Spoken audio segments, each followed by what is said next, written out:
నమస్తే రాజేష్ న్యూస్ కి స్వాగతం. వైభవంగా ప్రారంభమైన కోటి తులసి ప్రతి పూజ ప్రసిద్ధి పుణ్యక్షేత్రం అన్నవరం శ్రీ వీర వెంకట సత్యనారాయణ స్వామి వారి దేవస్థానంలో మాఘబహుళ పంచమి శుక్రవారం ఉదయం కోటి తులసి పత్రి పూజను ప్రారంభించిన చైర్మన్ ఐవి రోహిత్, కార్యనిర్వహణ అధికారి వేంద్ర త్రినాథరావు దంపతులు.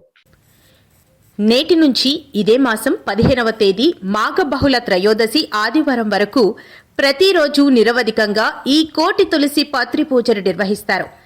ప్రతిరోజు గణపతి పూజ, పుణ్యాహవచనం, ఋత్విగ్వరుణలు, మంటపారాధన, కలశ స్థాపనతో 60 మందికి ఋత్వికులతో సదరు కోటి తులసి పత్రి పూజనందు ప్రతిరోజు ఉదయం లింగార్చన, సూర్య నమస్కారాలు, వేద పారాయణలను నిర్వహిస్తారు. ప్రతిరోజు 8 నుండి 11 గంటల 30 నిమిషాల వరకు, తిరిగి మధ్యాహ్నం 2 నుండి 5 గంటల 30 నిమిషాల వరకు నిర్వహిస్తారు.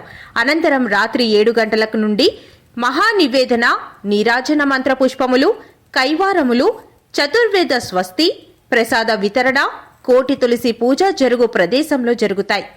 అందువల్ల ఆసక్తిగల భక్తులు, గ్రామస్తులు శ్రీ స్వామివారి సన్నిధిలో నిర్వహించు ఈ మహోత్తర కార్యక్రమమైన కోటి తులసి పత్రి పూజ కార్యక్రమాల్లో విరివిగా పాల్గొని శ్రీ స్వామివారి ఆశీస్సులకు పాత్రులు కావాలని దేవస్థానం కార్యనిర్వహణాధికారి వేంద్ర త్రినాథరావు తెలిపారు.